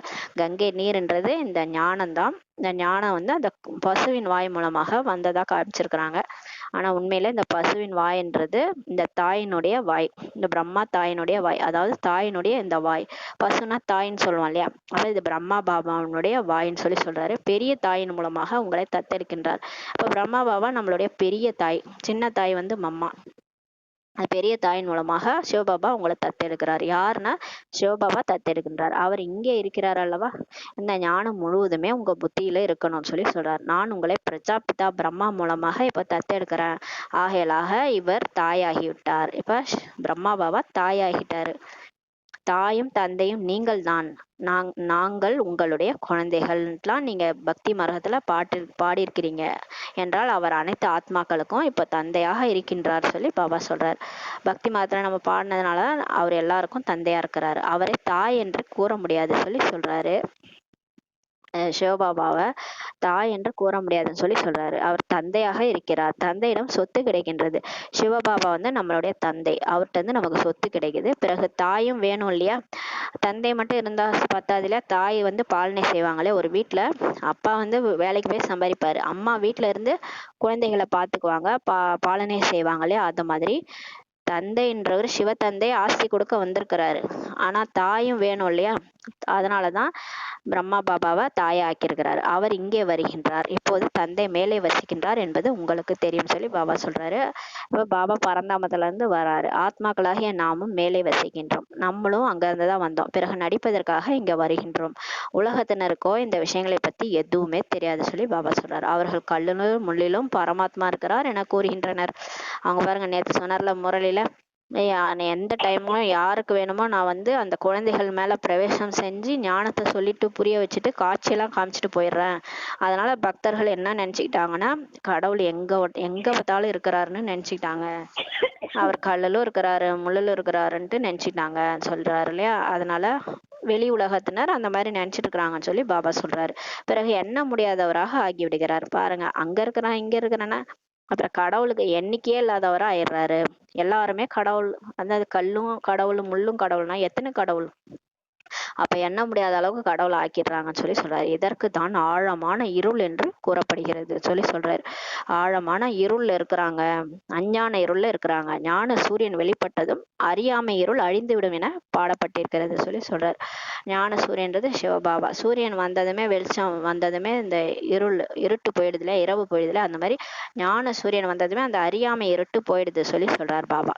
இந்த நேரத்தில் இது ராவனுடைய ராஜ்யம், ஆகையால் இருள் இருக்கிறது என்று ஞானம் உங்களுக்கு இருக்கிறது சொல்லி பாபா சொல்றார். இப்ப ராவணன் 10 தலை ராவணன், 5 விகாரங்கள் ஆணுக்கு, 5 விகாரங்கள் பெண்ணுக்கு. காமம், கோபம், பற்று, ஆசை, அகங்காரம், இது எல்லாருக்கிட்டையுமே இருக்குது இல்லையா? ஒருத்தவங்க விடாம எல்லார்ட்டையும் இப்ப கூட இருக்குது. அதனாலதான் இந்த இருள் சூழ்ந்து இருக்குதுன்ற நாணம் உங்களுக்கு இருக்குது சொல்லி சொல்றாரு பாபா. அங்கே ராவண ராஜ்யமே கிடையாது. சத்தியுகத்துல யார் மேலேயும் யாருக்கும் பற்று இருக்காது, ஆசை இருக்காது. எல்லாமே சுத்தி நிறைஞ்சிருக்கும். ஒருத்தவங்க மேல ஒருத்தவங்க ஆசைப்பட மாட்டாங்க, பற்று வச்சிருக்க மாட்டாங்க. எந்த கவலையுமே இல்லை. காமம், கோபம் எதுவுமே இருக்காது. கவலையும் இருக்காது, துக்கமும் இருக்காது, சோம்பேறியாவும் இருக்க மாட்டாங்க. எல்லாமே சந்தோஷமா குஷி குஷியா இருப்பாங்க. எல்லாத்தையும் அனுபவிச்சுட்டு இருப்பாங்க. அங்க ராவண ராஜ்யமே கிடையாது சொல்லி சொல்றாரு. ஆகையால் எந்த விகாரமே இல்லை சொல்லி சொல்றாரு. அங்க அங்க காமம் கோபம்னா என்னன்னே தெரியாது தேவதைகளுக்கு. கோபமா அவங்களுக்கு பேசவே தெரியாது. ஏதாவது டென்ஷன் பண்ணா கூட டென்ஷனே ஆக மாட்டாங்க. அந்த மாதிரி இருப்பாங்க. குளிர்ச்சியா இருப்பாங்க. அவங்களுடைய கர்மேந்திரியங்கள்லாம் சீத்தளமா இருக்கும். அவங்க கிட்டக்க போனாலே அவ்வளவு வைப்ரேஷன்ஸ் இருக்கும். எல்லாருமே ஒண்ணு மாதிரியே தான் இருப்பாங்க. அந்த மாதிரியான உலகம் அது. தேக அபிமானம் கூட கொஞ்சம் கூட இருக்காது சொல்லி சொல்றாரு. அவங்களுக்கு அந்த தேகம்ன்ற நிலை, ஆனா அவ்வளவு அழகா இருப்பாங்க. அவ்வளோ நகைகள், அவ்வளோ அந்த மாதிரியான உடைகள், என்ன வைடூரியங்கள் நிறைஞ்ச உடைகள், சுற்றிலும் அந்த மாதிரியான தங்க மாளிகைகள்லாம் இருந்தா கூட எதன் மேலையும் அபிமானமே இருக்காது. தன் தேகம் மேல கூட அபிமானம் இருக்காது. அங்கே ஆத்மா அபிமானியாக இருக்கிறார்கள் சொல்லி சொல்றாரு. இப்போது சிறிய குழந்தையாக இருக்கிறோம், இப்போது இளைஞனாக இருக்கிறோம், இப்போது வயதாகிவிட்டது என்ற ஞானம் மட்டும்தான் ஆத்மாவிற்கு இருக்கிறது சொல்லி சொல்றாரு. சத்தியுகத்துல இப்ப நான் சின்ன குழந்தையா இருக்கிறேன், இப்ப வயசாயிடுச்சு, 150 வயசு ஆயிடுச்சுன்னா இந்த உடலை விட்டு வேற உடல் எடுக்கணும். அந்த ஞானம் மட்டும்தான் இருக்கும். ஆத்மான்ற ஞானம் மட்டும் இருக்கும். ஏன்னா பாபா இங்க அதை தானே சொல்லி சொல்லி சொல்லி ஆத்மான்னு நினைச்சு பரமாத்மான்னு நினைங்க, ஆத்மான்னு நினைச்சு பரமாத்மான்னு நினைங்க, ஆத்மா அபிமானியா ஆகிருங்கன்னு சொல்லிட்டாரு இல்லையா? கடைசியா எல்லாரும் ஆயிடுவோம். அப்புறம் அதே மாதிரி அங்க போயிட்டோம்னா அப்ப எல்லாரும் அந்த மாதிரி ஆயிடுவோம். லட்சுமி நாராயணன் அந்த மாதிரி ஆயிட்டாங்கன்னா அவங்க கூட வர பிரஜைகள் எல்லாருமே ஆத்மா அபிமானி ஆயிடுவாங்க. கடைசியில எல்லாருமே முக்தி, ஜீவன் முக்தி அடைஞ்சு அங்க போயிடுவாங்க. அப்ப போற அத்தனை 33 கோடி தேவர்களும் ஆத்ம நிலையில தான் அங்க இருப்பாங்க. அவங்களுக்கு அந்த ஞானம் மட்டும்தான் இருக்கும், நான் ஆத்மா. ஆகையால் இப்போது இந்த உடலை விட்டு மற்றொன்று எடுக்க வேண்டும் என்ற ஞானம் மட்டும்தான் அவங்களுக்கு இருக்கும். அங்கே இன்னார் இறந்து விட்டார் எனலாம் சொல்ல மாட்டாங்க. அங்க இறந்து போயிட்டா உடனே சொல்லி அனுப்பி எல்லாரையும் கூட்டம் கூட்டி அழுது எல்லாம் இங்க பண்றோம் இல்லையா, அது எதுவுமே அங்க பண்ண மாட்டாங்கன்னு சொல்லி சொல்றாரு. எல்லாரும் அழறதுலாம் அங்க அப்படியே மகிழ்ச்சியோட போவாங்க ஒரு உடலை விட்டு. யாரும் அழமாட்டாங்க. அது அமரலோகம் சொல்லி சொல்றாரு. அமரலோகம்னா ஆத்மா அழிவற்றது, அமரர்கள் வாழ்கின்ற லோகம். அங்க ஆத்மா ஆத்மா இறந்து போச்சு, உடலை எரிச்சிட்டு உடல்ல இருந்து போயிடுச்சு, ஆத்மா செத்து போயிட்டாங்க. இந்த வார்த்தையெல்லாம் இருக்கவே இருக்காது. மகிழ்ச்சியுடன் ஒரு உடலை விட்டு இன்னொன்றை எடுக்கின்றனர். அதுதான் வந்து சொர்க்கம் சொல்லி சொல்றாரு. இப்போது ஆயுள் முடிவடைகிறது, இதை விட்டு புதியதை எடுக்க வேண்டும். ஆகையால் சன்னியாசிகள் பாம்பினுடைய எடுத்துக்காட்டை கூறுகின்றனர். பாருங்க, அந்த பாம்பினுடைய உதாரணம் கூட சன்னியாசிகள் சொல்லியிருக்கிறாங்களே, அதை தோலை உரிச்சிரும். அமாவாசையில ஒரு தோலை உரிச்சு இன்னொரு தோலை போத்திக்கும். அது மாதிரிதான் அந்த சட்டையை கட்டுற மாதிரி இந்த உடலை மாத்தணும். அந்த உடல் அபிமானத்தை விடுறதுக்காக சன்னியாசிகள் அதை சொல்றாங்க. உண்மையில எடுத்துக்காட்டு தந்தை தான் கொடுத்ததாக இருக்கிறது. பாபா வந்து உண்மையிலே இந்த எடுத்துக்காட்டு பாம்பினுடையது சொன்னதே பாபா தான், சிவபாபா தான். சங்கமயுகத்துல நமக்கு வந்து சொன்ன எடுத்துக்காட்டு தான் துவாபரகத்துல இருந்து சன்னியாசிகள் சொல்லியிருக்கிறாங்க. அதே பிறகு சன்னியாசிகள் எடுத்துக்கொள்கின்றனர் சொல்லி சொல்றாரு. அப்போது தந்தை கூறுகின்றார், நான் உங்களுக்கு கொடுக்கின்ற ஞானமானது மறைந்து விடுகிறது. பாபா என்ற வார்த்தையும் இருக்கிறது, சித்திரமும் இருக்கிறது, ஆனால் மாவில் உப்பு இருப்பது போல இருக்குது சொல்லி சொல்றாரு. பாபா வந்து இப்ப நமக்கு கொடுக்குற ஞானமே மறைஞ்சு போயிடுது. ஏன்னா உலக விநாசம் ஆயிடுது, அப்புறம் சொர்க்கம் வந்துடுது, அதுக்கப்புறம் எல்லாமே மறந்துடும். ஆனா பாபான்ற வார்த்தை மட்டும் இருக்கும், சித்திரம் கூட இருக்கும்னு சொல்லி சொல்றாரு. ஆனா மாவுல உப்பு கலந்தது போலதான் இருக்கும் பக்தி மார்க்கத்துல. எப்படி பாம்பு பழைய தோலை விட்டு புதிய தோலை எடுக்கின்றதோ அது போல என பாபா அமர்ந்து பொருளை புரிய வைக்கின்றார் சொல்லி சொல்றாரு. அதற்கு ஒரு உடலை விட்டு இன்னொரு உடலில் பிரவேசமாகிறது என கூற மாட்டார்கள். இந்த பாம்பு இருக்குல்ல, அந்த பாம்பு வந்து ஒரு உடல்ல விட்டு இன்னொரு உடல்ல இறந்து போயிட்டா இன்னொரு உடலுக்கு போயிடுச்சு சொல்ல மாட்டாங்க பாம்பை. அது தோலை மட்டும் மாத்திக்கும். அமாவாசையில தோலை மாற்றுவதற்கு ஒரு பாம்பினுடைய எடுத்துக்காட்டு தான் இருக்குது. வேற எந்த ஒரு மிருகத்துக்கும் அந்த மாதிரி கிடையாது. பாம்பு தான் தோலை மாத்திக்கும். அந்த தோலை அது பார்க்கவும் முடிகிறது. எப்படி உடையை கழட்டுகின்றோமோ அது போல தோலை விடுகிறது. இப்ப நம்ம ஒரு ட்ரெஸ்ஸை கழட்டி போடுறோம் இல்லையா, ட்ரெஸ்ஸை கழட்டிட்டு நம்ம அந்த ட்ரெஸ்ஸை பார்ப்போம் இல்லையா, அந்த மாதிரி பாம்பும் அதோட அந்த தோலை மாத்திட்டு அந்த தோலையும் அதால பார்க்க முடியும்னு சொல்லி சொல்றாங்க. பாபா சொல்றாங்க, பாம்பு உயிரோடும் இருக்கிறது. பாம்பு அந்த தோலை உரிச்சாலும் அது உயிரோட தான் இருக்கும்னு சொல்லி சொல்றாரு. எப்பொழுதும் அமரராக இருக்கின்றது என்று சொல்ல முடியாது. ஆனா அந்த பாம்பு பாருங்க, அப்படியே எப்பயுமே அது சாகாது அப்படிலாம் கிடையாது. 2-3 தோலை மாத்தும். பாம்பு வந்து அமாவாசை அமாவாசை ஒரு 2-3 தோலை மாத்தும், அதுக்கப்புறம் இறந்து விடுமா பாம்பு அப்படின்னு பாபா சொல்றாங்க. நம்ம அதெல்லாம் அதை கேள்விப்பட்டதே கிடையாது. 2-3 தோலை வந்து பாம்பு வந்து மாத்திட்டு அதுக்கப்புறமா செத்து போயிடும்னு சொல்லி பாபா சொல்றாரு. ஆனா இந்த உதாரணம் வந்து நமக்கு சத்தியுகத்துல அந்த உடலை விடுறதுக்கான உதாரணம். அதாவது ஒரு உடலை விட்டு இன்னொரு உடலை பாம்பு ட்ரெஸ்ஸை கட்டுற மாதிரி, தோலை உரிக்கிற மாதிரி நம்ம ட்ரெஸ் மாத்துற மாதிரி மாத்திட்டு தேவதைகள் பிறப்பெடுப்பாங்க, அழமாட்டாங்கன்றதுக்கான உதாரணம் தான் பாபா சொல்லியிருக்காரு. அங்கே கூட நீங்கள் சரியான நேரத்தில் ஒரு உடலை விட்டுவிட்டு இன்னொரு உடலை எடுக்கின்றீர்கள். 150 வருடம் ஆனவனே எனக்கு வயசாயிடுச்சு, இந்த சரீரம் விட்டு அடுத்த சரீரம் காட்சி கிடைக்கும், நான் வேற இடத்துக்கு போய் பிறக்க போறேன் அப்படின்ட்டு எல்லாம் குஷி குஷியா போயிடுவாங்க. இப்போது நாம் கர்ப்பத்தில் செல்ல வேண்டும் என அறிகிறீர்கள். அடுத்து நான் வேற கர்ப்ப மாளிகைக்கு போய் பிறக்க போறேன்ட்டு நீங்க தெரிஞ்சுக்குவீங்கன்னு சொல்றாரு. அங்கே யோக பலத்தினுடைய விஷயம். யோக பலத்தினால் நீங்கள் பிறக்கிறீர்கள். அங்க கர்ப்ப மாளிகையில குழந்தை பிறக்கும், யோக பலத்தின் மூலமாக பிறப்பீங்கன்னு சொல்லி சொல்றாரு. ஆகையால் அமரர் என அழைக்கப்படுகிறீர்கள். நம்ம வந்து யோக பலத்தினால பிறக்கறதுனால நமக்கு சாவே கிடையாது, அங்க இறப்பு கிடையாது. நம்மளே உடலை விட்டுட்டு போகிறோம், டைம் வந்துடுச்சு காலன் வந்துடுச்சுன்னா சொல்ல மாட்டாங்க. நம்மளே நம்மளுடைய தேவதைகள் அவங்களே அந்த சரீரத்தை விட்டு சந்தோஷமா போவாங்க. அதனால அவங்க அமரர் என்று அழைக்கப்படுகிறார்கள் சொல்லி சொல்றாரு. இப்போது நமக்கு வயதாகி விட்டது, சரீரம் பழையதாகி விட்டது என ஆத்மா கோருகிறது. ஆத்மா தான் சொல்லும், இந்த உடல் வந்து பழசாயிடுச்சு, சரீரம் பழசாயிடுச்சு, அதனால இந்த உடலை விடணும், வயசாயிடுச்சு. அப்புறம் சாட்சாத்காரம் காட்சியும் கிடைக்குது, அடுத்த பிறவி நான் இந்த மாதிரி ஆக போறேன், அடுத்த தேவதையா வேற ஒரு இடத்துல போய் பிறக்க போறேன்னு காட்சி கிடைக்கிறது சொல்லி சொல்றாரு. இப்போது நாம் சென்று சிறிய குழந்தையாக மாறுவோம். தானாகவே உடலை விட்டு ஆத்மா ஓடி சென்று சிறிய குழந்தைக்குள் பிரவேசமாகிறது சொல்லி பாபா சொல்றாங்க. அந்த காட்சி வந்து என்ன காட்சி கிடைக்கும்னா, இப்ப நான் போய் சின்ன குழந்தையா மாற போறேன் அப்படின்ற காட்சி கிடைக்கும். தானாகவே ஆத்மா உடலை விட்டு ஓடி போய் சிறிய குழந்தை உடல்ல போய் பிரவேசமாகிறது. அந்த கர்ப்பத்தை ஜெயில் என்று சொல்ல மாட்டாங்க, மாளிகை எனப்படுகிறது. பாவம் எதுவுமே நடக்காதனால எதையுமே அனுபவிக்க வேண்டியதில்லை, அதனாலதான் கர்ப்ப மாளிகையில ஓய்வுடன் இருக்கிறார்கள் சொல்லி சொல்றாரு. சொர்க்கத்துல நம்ம வந்து பாவம் செய்யாதனால கர்ப்ப மாளிகையில ஓய்வா அமர்ந்திருப்போம்னு சொல்லி பாபா சொல்றாங்க. அங்க கர்ப்ப சிறைன்னு சொல்ல மாட்டாங்க, கர்ப்ப மாளிகையில ஜாலியா தான் உட்கார்ந்துருப்போம். குழந்தை பிறக்கும் போதே அங்க சிரிச்சுக்கிட்டே பிறந்து வரும் சொர்க்கத்துல. ஆனா இங்க பாருங்க, கலியுகத்துல குழந்தை கர்ப்ப சிறையில இருக்கும். சிறையிலயும் அது அனுபவிக்கும், அம்மாவும் கஷ்டப்படுவாங்க, குழந்தையும் கஷ்டப்படும், பிறந்து வர்றதுக்கே அவ்வளவு கஷ்டம். வெளியில வந்து ஓன்னு அழுவும் அந்த குழந்தை. ஏன் அழுவுதுன்னா பழைய பிறவி ஞாபகம். எங்கேயோ இறந்து போய் தான் இங்க வந்து பொறக்குது. அங்க இறந்த வீட்டுல அதை நினைச்சு நினைச்சு அழுதுட்டு இருப்பாங்க.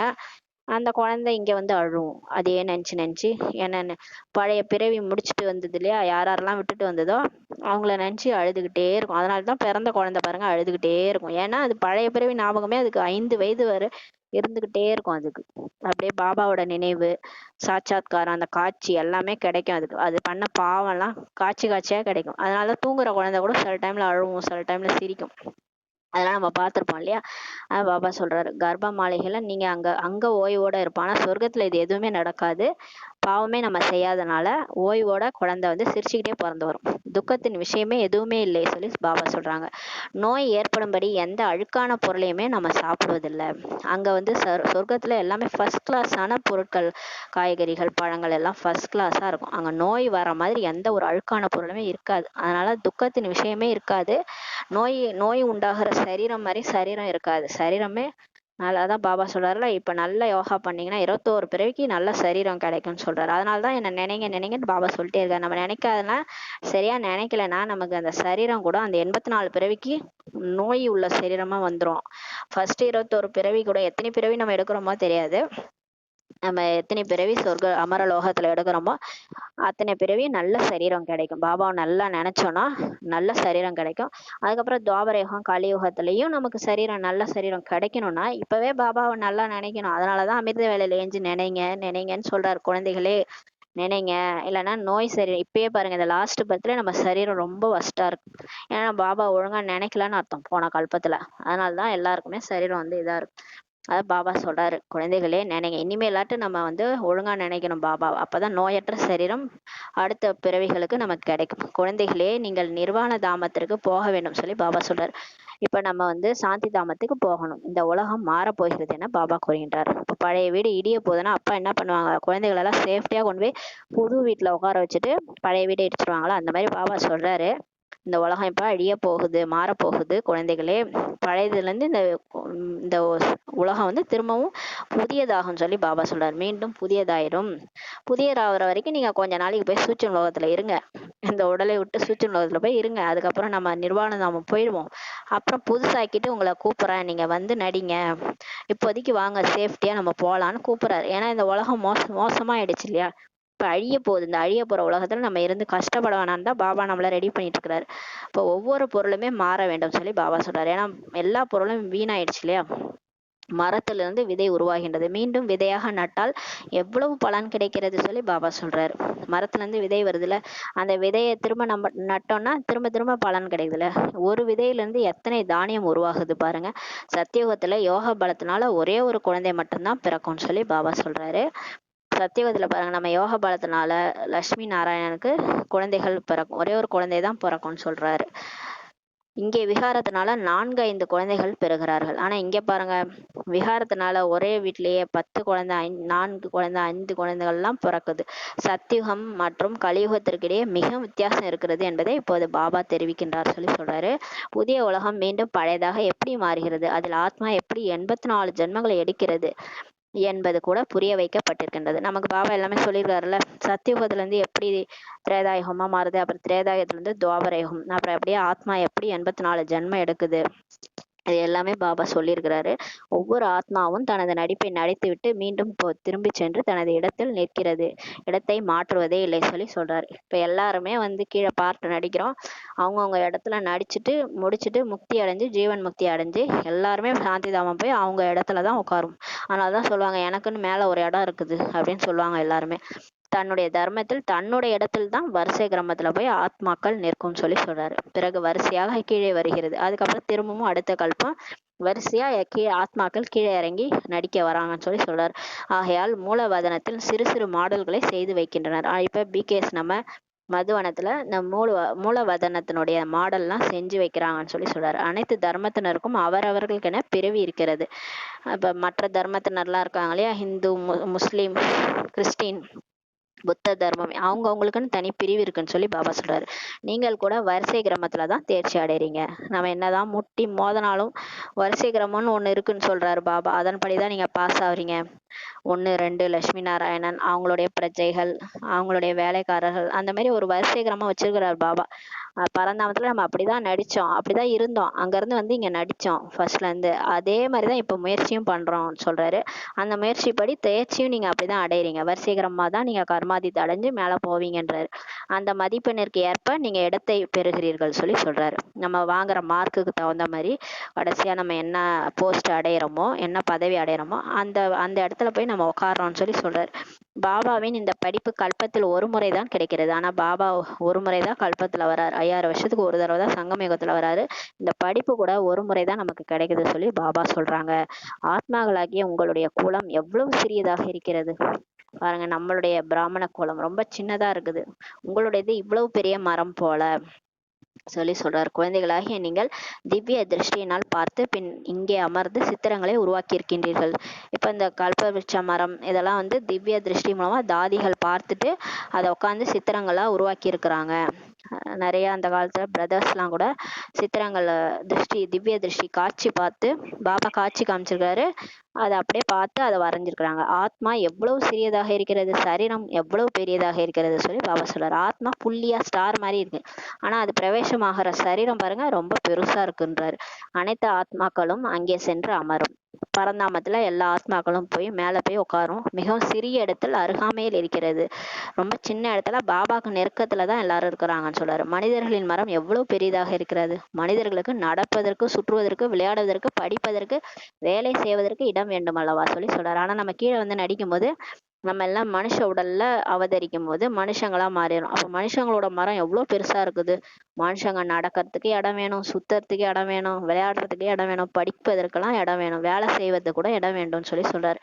அனைத்தையும் செய்வதற்கு இடம் வேண்டும் பாபா. அதே மாதிரி இடம் அவ்வளவு பெருசு வேணும். ஆனா நிராகார உலகத்துல ஆத்மாவுக்கு சின்ன இடம் இருந்தாலே போதும்னு சொல்லி சொல்றாரு. ஏன்னா ஆத்மா புள்ளியா இருக்குது இல்லையா, சிறிய இடம் இருக்கும்னு சொல்லி சொல்றாரு. ஆகையால் இந்த சித்திரங்களில் காட்டப்பட்டுள்ளது ஏற்கனவே நிச்சயிக்கப்பட்டுள்ள நாடகம் சொல்லி சொல்றாரு.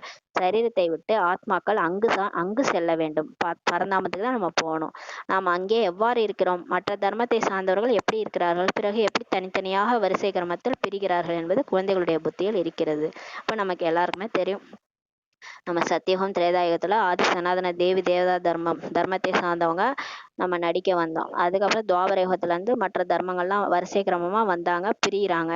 அவங்கவுங்க தர்மத்துல அவங்கவுங்க போய் உட்காருவாங்க. இவங்க எல்லாருமே பரந்தாமத்துல அந்தந்த பிளேஸ்ல போயிட்டு உட்காருவாங்க. இது எல்லாமே நமக்கு தெரியும்னு சொல்லி சொல்றாரு. இந்த அனைத்து விஷயங்களையும் கல்பமாக உங்களுக்கு ஒரு தந்தை தான் வந்து சொல்கின்றார். மற்ற அனைத்து உலகியல் படிப்பு அவற்றை ஆன்மீக படிப்புன்னு சொல்ல முடியாது. மற்ற உலகியல் படிப்பு டாக்டர், இன்ஜினியரு, பிஹெச்டி பண்றாங்க, என்னென்னமோ பண்றாங்க இல்லையா, எதுக்குதான் பண்றோம், இந்த ஒரு பிறவிக்கு தான் அவங்க படிச்சுட்டு இருக்கிறாங்க. அடுத்த பிறவி இறந்துட்டாங்கன்னா அடுத்த பிறவி திரும்ப ஃபர்ஸ்ட்ல இருந்து எல்கேஜி தான் படிக்கணும். அதை என்னமோ படிச்சுட்டு இருக்கிறாங்க. ஆனா நல்லதுதான் அதுவும் படிக்கிறது. சயின்ஸ் எல்லாம் கத்துக்கிறாங்கன்னா அடுத்த பிறவில அது வந்து அந்த சம்ஸ்காரத்தை எடுத்துக்கிட்டு போவாங்க, அவ்வளவுதான். மற்றபடி திரும்ப எல்கேஜில இருந்து தான் படிக்கணும். பாபா சொல்றாரு அதெல்லாம் உலகியல் படிப்பு, அதை வந்து ஆன்மீக படிப்புன்னு சொல்ல முடியாது சொல்லி சொல்றாரு. இப்போது நாம் ஆத்மா என்பதை நீங்கள் அறிகிறீர்கள். இப்ப நம்ம ஆத்மான்னு நம்ம புரிஞ்சுக்கிட்டோம். நான்னாலே என்னது, ஆத்மா என்னுடையது இந்த உடல். பாருங்க, இந்த உடல்ல வந்து தலை வலிக்குது, இந்த தலை வலிக்குதுன்னு சொல்றோம். நான் வலிக்குதுன்னு சொல்றோமா? இல்ல, இந்த தலை வலிக்குது, இந்த தலை என்னுடைய உறுப்பு, இந்த தலை தான் வலிக்குதுன்னு சொல்றோம். பாருங்க, இது என்னுடைய கை, இது என்னுடைய கால்னு சொல்றோம். நான் கை நான் கால்னு நம்ம சொல்றது இல்ல. அப்ப நான் யாரு, நான்றது ஆத்மா, இது என்னுடைய உடல் தான் நிச்சயம்னு சொல்லி சொல்றாரு.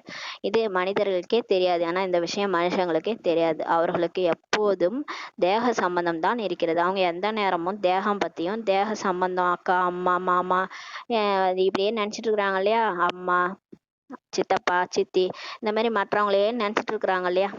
அவங்க தேக சம்பந்தத்தை பத்தியே நினைச்சிருக்காங்க. நம்ம ஆத்மா இந்த உடல் கிடையாதுன்றதே அவங்க யோசிக்கிறது இல்லை. சத்தியுகத்துல கூட தேக சம்பந்தம் இருக்கும். சத்தியுகத்துல கூட லட்சுமி நாராயண அவங்களுடைய தேக சம்பந்தங்கள்லாம் இருப்பாங்க. ஆனால் அங்கே நீங்கள் ஆத்மா அபிமானியாக இருக்கிறீர்கள். ஆனா அங்க எல்லாருமே சோல் கான்சியஸ்ல இருப்பாங்க. இங்கதான் வந்து தேக அபிமானியா பாடி கான்சியஸ்ல இருக்கிறோம். ஆனா அங்க வந்து சோல் கான்சியஸா எல்லாருமே இருப்போம்னு சொல்றாங்க. நாம் ஆத்மா இது நம்முடைய உடல் இப்போது வயதாகிவிட்டது, ஆகையால் ஆத்மாவகிய நாம் இந்த உடலை விட்டு இன்னொன்றை எடுக்கணும் அப்படின்ற ஞானம் அங்க இருக்கும்.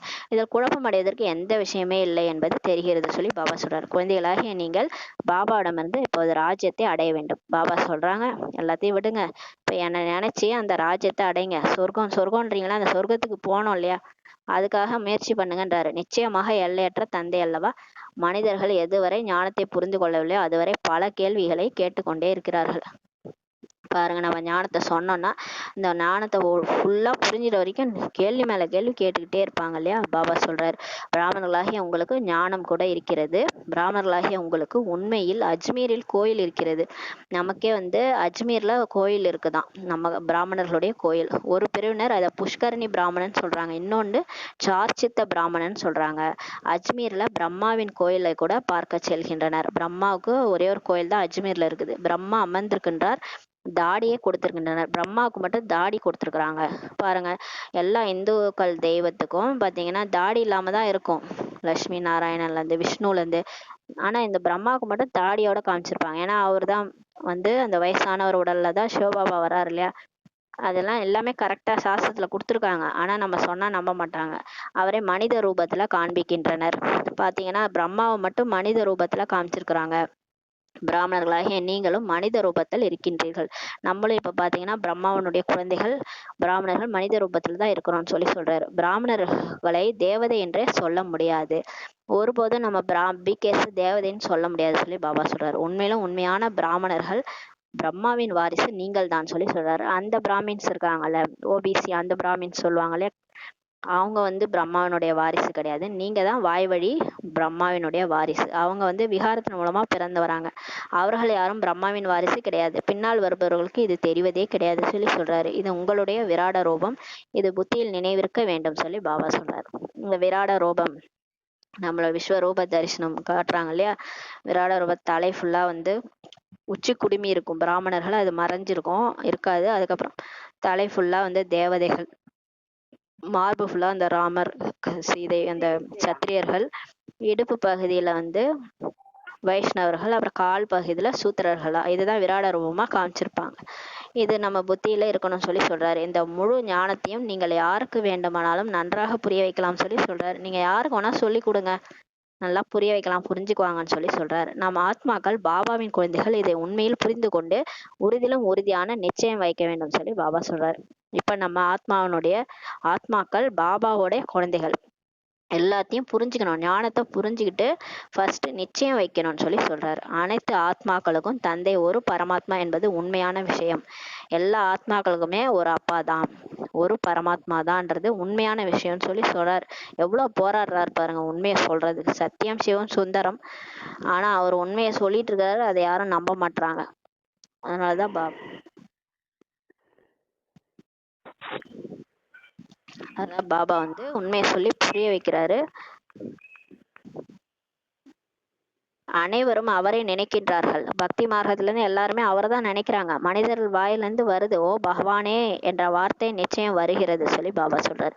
தந்தை புரிய வைக்கும் வரை பரமாத்மா யார் என்று யாருமே அறியவில்லை சொல்லி பாபா சொல்றாரு. ஆனா அவர் புரிய வச்ச பிறகுதான் ஓ பரமாத்மா இவர் தானா, சிவன் தான், அவரை லிங்க ரூபத்தில் நம்ம வழிபடுறோம், அவர் புள்ளியா இருக்கிறாரு, அவருக்கு உருவம் இருக்குது, பெயர் இருக்குது, எல்லாமே இப்பதான் நமக்கு தெரியுது, அது வரைக்கும் தெரியல சொல்லி பாபா சொல்றாரு. உலகத்திற்கு அதிபதியாக இருந்த லட்சுமி நாராயணனுக்கே அறியவில்லை என்றால் ரிஷி முனிவர்கள் எவ்வாறு அறிவார்கள் என்பதை பாபா புரிய வைத்திருக்கிறார்.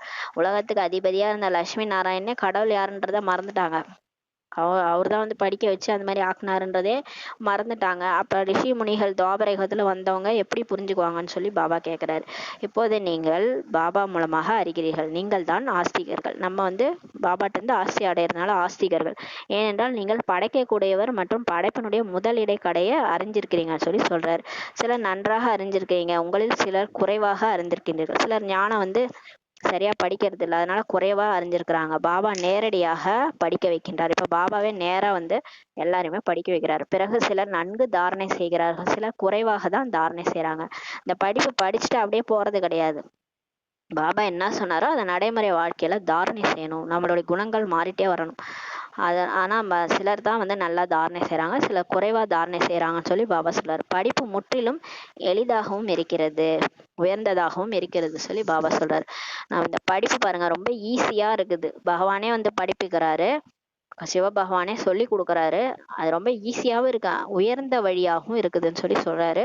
கடல் நீரை மையாக்கி எழுதினாலும் முடிவை அடைய முடியாத அளவிற்கு பாபாவிற்குள் ஞானம் இருக்கிறது. பாபா நேத்து கூட சொன்னார், கடல் நீரையே மையாக்கி அந்த காட்டு மரங்கள் எல்லாம் பேனா ஆக்கி அதுக்கப்புறமா பூமியை தாள் ஆக்கி எழுதுனா கூட பாபாட்ட இருக்கிற ஞானத்துக்கு முடிவே கிடையாதுன்னு சொல்லி பாபா சொல்றாரு. அவ்வளோ ஞானம் வச்சிருக்கிறாராம் பாபா. பாபா எளிதாக்கி புரிய வைக்கிறார். ஆனா நமக்கு ரொம்ப ஈஸியாக்கி ஒரு 2 வரியில புரிய வச்சுக்கிறாரு. என்னன்னா, பாபாவை புரிந்து கொள்ள வேண்டும். முக்கியமான பாயிண்டே நிச்சயம் இருக்கணும். பாபா மேல நிச்சய புத்தி. பாபா யாருன்னு தெரிஞ்சுக்கணும். பாபா யாரு? மண்மனா பவ, மனதினால் ஆத்மான்னு புரிஞ்சுக்கிட்டு பரமாத்மாவை நினைக்கணும். இது ஃபர்ஸ்ட். ரெண்டாவது, சுயதர்சன சக்கரதாரியாக வேண்டும். முதல் இடைக்கடை ரகசியத்தை புரிஞ்சுட்டு சத்தியுகம், திரேதாயுகம், துவாபரயுகம், கடையுகத்துல ஆத்மா நம்ம எப்படி நடிச்சு வந்தோம், நம்மளுடைய சுய தரிசன சக்கரதாரியாக ஆக வேண்டும். இந்த 2 பாயிண்ட் தான் ஞானமே. பாபா ஈஸியாக்கி நமக்கு புரிய வச்சுட்டார். அவ்வளவுதான் சொல்லி சொல்றாங்க. நல்லது. இனிமேலும் இனிமையான காணாமல் போய் கண்டெடுக்கப்பட்ட செல்லமான குழந்தைகளுக்கு தாயும் தந்தையுமாகிய பாப் தாதாவின் அன்பு நினைவுகள் மற்றும் காலை வணக்கம். ஆன்மீக குழந்தைகளுக்கு ஆன்மீக தாய் தந்தை நமஸ்தே. நாம் ஆன்மீக குழந்தைகள் ஆன்மீக தாய் தந்தைக்கு நமஸ்தே. தாரணைக்கான முக்கிய சாரம். ஃபர்ஸ்ட் பாயிண்ட், சதா எளிதாக நினைவில் இருப்பதற்காக போகும்போதும் வரும்போதும் நாம் ஆத்மா பரந்தாம நிவாசி, ஆத்மா இங்கே நடிப்பதற்காக வந்திருக்கின்றோம். பாபா கூட பரந்தாமத்தில் தான் வசிக்கின்றார். அவர் இந்த பிரம்மாவின் உடலில் நமக்காக வந்திருக்கின்றார் என்று சிந்தனை செய்யுங்கள் சொல்லி பாபா சொல்றார். எப்ப பார்த்தாலும் நடக்கும் போதும் போகும்போதும் வரும்போதும் நான் ஆத்மா பரந்தாமத்துல இருந்து நடிக்கிறதுக்காக வந்திருக்கிறேன். பாபா கூட பரந்தாமத்துல இருந்து வந்திருக்கிறாரு, பிரம்மா உடல்ல வந்து எனக்காக பாடம் எடுத்துட்டு இருக்கிறாரு. அடிக்கடி இதை ஞாபகப்படுத்துங்கன்னு சொல்லி சொல்றாரு. 2வது பாயிண்ட், ஆன்மீக தந்தையிடம் ஆத்மாவிற்கு அன்பு இருப்பது போல தங்களுக்குள் ஆன்மீக அன்பு இருக்க வேண்டும் சொல்லி சொல்றாரு. எல்லாரையும் பார்க்கும்போது ஆத்மா ஆத்மா ஆன்மீக அன்பு தான் இருக்கணும். ஆத்மாவிற்கு ஆத்மாவுடன் தான் அன்பு இருக்க வேண்டும். சரீரத்தின் மீது அன்பு இருக்கக்கூடாது சொல்லி பாபா சொல்றாங்க. அந்த தேகத்தையே பார்க்காதீங்க. ஆத்மா அபிமானி ஆவதற்காக முழுமையாக பயிற்சி செய்ய வேண்டும் சொல்லி பாபா சொல்றாங்க.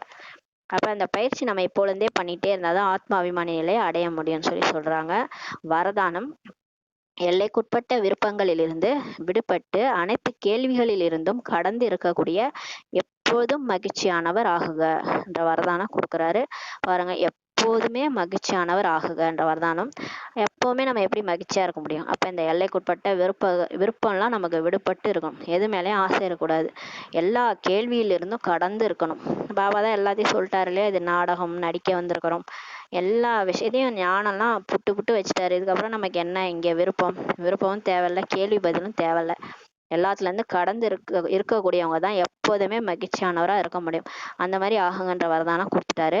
எந்த குழந்தைகள் எல்லைக்குட்பட்ட விருப்பங்கள்ல இருந்து விடுபட்டு இருக்கிறாங்களோ அவர்களுடைய முகத்துல மகிழ்ச்சியின் ஜொலிப்பு தென்படுகிறது சொல்லி சொல்றாரு. அவங்க எப்பயுமே மகிழ்ச்சியா இருப்பாங்க. ஏன்னா அவங்களுக்கு டிராமா ரகசியம் புரிஞ்சிருச்சு. அது மாதிரி இங்க எல்லைக்குட்பட்ட விருப்பம்லாம் அவங்களுக்கு எதுவுமே இருக்காது. மகிழ்ச்சியானவர்கள் எந்த விஷயத்திலுமே கேள்வி எழுப்பக்கூடியவர்களாக இருக்க மாட்டார்கள். பாருங்க, எப்போதுமே பாபா கிடைச்சிட்டாரு, நிச்சய புத்தி இருக்கும் அவங்களுக்கு. மகிழ்ச்சியானவங்களா இருக்கிறவங்க இது என்ன அது என்ன ஞானத்திலே கொஸ்டின் கேட்டுனே இருக்க மாட்டாங்க, கேள்வியே எழுப்பக்கூடியவர்களா இருக்க மாட்டாங்கன்னு சொல்லி சொல்றாரு. அவர்கள் சதா சுயநலமற்றவர்களாக இருப்பார்கள் மற்றும் சதா அனைவரையும் குற்றமற்றவர்களாகவே அனுபவம் செய்வார்கள். பிறர் மீது குற்றமே சுமத்த மாட்டார்கள். பாருங்க, பாபா சொல்றாரு, யார் எப்போதும் மகிழ்ச்சியா திருப்தியா இருக்கிறாங்களோ அவங்க சதா சுயநலமற்றவங்களா இருப்பாங்க. எல்லாரையுமே குற்றமற்றவங்களா அனுபவம் செய்வாங்க. பிறர் மீது குற்றமே சுமத்த மாட்டாங்க. இவங்களாலதான் இது நடந்துச்சு, இவங்க தான் என்னை இப்படி பண்ணிட்டாங்க, ஏன் நான் இப்ப இருக்கிற நிலைமைக்கு காரணமே இவங்க தான், இப்படி இல்லைன்னா இப்படி ஆயிருக்கும். சிலர் கடவுள் மேலே சொல்லுவாங்க, இந்த கடவுள் ஏன் தான் இப்படி பண்ணிட்டாரோ என்ன. உண்மையிலே கடவுள் எதுவுமே செய்யறது இல்லையா, எல்லாம் டிராமா படி நடக்குது. அவர் என்ன பண்ணுவாரு, கர்ம கணக்கின்படி எல்லாம் நடந்துட்டு இருக்குது. அதனால யார் சதா குஷியா இருக்கிறாங்களோ மகிழ்ச்சியா இருக்கிறாங்களோ அவங்க இந்த மாதிரி செய்ய மாட்டாங்க, பிற மீது குற்றம் கூட சுமத்த மாட்டாங்கன்னு சொல்லி சொல்றாரு. எப்பேற்பட்ட சூழ்நிலை வந்தாலுமே கணக்கு வழக்கை முடிப்பதற்காக எந்த மாதிரியான ஆத்மா உங்களிடம் சந்திக்க வந்தாலுமே சரீரத்தின் கர்ம வினை பயனை அனுபவிக்க ஏற்பட்டாலும் கூட திருப்தியின் காரணத்தினால அவங்க சதா மகிழ்ச்சியா இருப்பாங்கன்னு சொல்லி சொல்றாரு பாருங்களேன். அப்ப பாருங்க, நம்மள இந்த மாதிரி மாற சொல்றாரு. எப்பேற்பட்ட சூழ்நிலை வந்தாலுமே, கஷ்டமான சூழ்நிலை வந்தா கூட, நான் ஆத்மா 3 புள்ளி ஞாபகம் வச்சுக்க சொல்லிக்கிறாருல. நான் ஆத்மா, பரமாத்மா என்னுடைய அப்பா, டிராமா ஒரு புள்ளி, அவ்வளவுதான். 3 ஃபுல் ஸ்டாப் வச்சிட்டீங்கனாலே உங்களுக்கு திருப்தியா இருப்பீங்கன்ட்டார். கணக்கு வழக்க முடிப்பதற்காக எந்த மாதிரி ஆத்மா நம்மள வந்து தொல்லை கொடுத்தாலும் சரி, சரீரத்தின் கர்ம வினை பயனை, அடிக்கடி உடம்புல பிரச்சனை, ஏதாவது முட்டி வலி, கால் வலி, உடம்பு சரியில்லை, ஏதாவது ஒண்ணு வந்துட்டே இருக்கும். சரீரத்தினோட கர்ம வினை பயனை நம்ம அனுபவிக்க ஏற்பட்டாலும் கூட நம்ம திருப்தியா இருக்கிற காரணத்தினால அந்த 3 புள்ளி வச்சுட்டு நம்ம திருப்தியா இருப்போம்.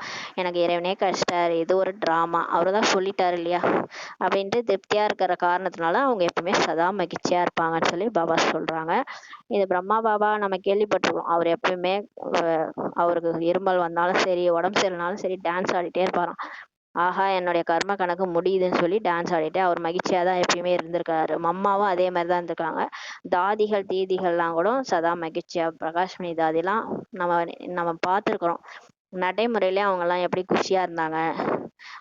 இவங்க கூட நம்ம குல்சா தாதி, ஜானகி தாதிலாம் கூட கடைசி வரைக்கும் 104 வயசு ஜானகி தாதி கடைசி வரைக்குமே அவங்களே கையாலே சமைச்சு அவங்களே சாப்பிட்டாங்க, குஷி குஷியா இருந்தாங்க. அப்ப அவங்களாம் இந்த ஒரு மனநிலையில தான் இருந்து போயிருப்பாங்க போல. எப்போதும் மகிழ்ச்சியானவங்களா இருந்திருக்கிறாங்க, திருப்தியா இருந்திருக்கிறாங்க. அதனால சதா மகிழ்ச்சியா இருந்திருக்கிறாங்க. அந்த மாதிரி நம்மளும் இருக்கலாம். பாபா நமக்கு எப்போதும் மகிழ்ச்சியானவர் ஆகுகன்ற வரதானம் இன்னைக்கு கொடுத்துட்டாங்க. ஸ்லோகன்: வீணானவைகளின் சோதனைகளை கவனத்தோடு செய்யுங்கள், கவனக்குறைவாக அல்ல சொல்லி பாபா சொல்றாங்க. இந்த வேஸ்ட் இருக்குல்ல, நம்மளே நிறைய தவறு பண்ணிருப்போம். காலையில இருந்து சாயங்காலம் வரைக்கும் செக் பண்ணாலே நிறைய வீணானது நம்ம கிட்ட இருக்கும். தேவையில்லாத விஷயங்கள் நம்ம நினைச்சிட்டு இருப்போம், பழச நினைச்சிட்டு இருப்போம், இல்லைன்னா ஃபியூச்சர்ல நடக்க போறதை நினைச்சு கவலைப்பட்டுட்டு இருப்போம், இல்ல பழசே ஏதாவது நடந்ததை நினைச்சு கவலைப்பட்டுட்டு இருப்போம், இல்ல வேஸ்டா நிறைய விஷயங்களை பண்ணிட்டு இருப்போம், தேவையில்லாத பேசிக்கிட்டு இருப்போம். இதெல்லாம் நீங்க சோதனை செய்யுங்க. அந்த சோதனை வந்து கவனத்தோட, அட்டென்ஷனோட செய்யுங்க, கவனக்குறைவா செய்யாதீங்கன்னு சொல்லி பாபா சொல்றாரு. உங்களை நீங்களே செக் பண்றதுல கவனக்குறைவா செய்யாதீங்க, கவனத்தோட செய்யுங்கன்னு சொல்லி பாபா சொல்றாங்க. ஓம் சாந்தி. நன்றி பாபா, நன்றி ராமா, நன்றி பரிவாரம். ஓம் சாந்தி.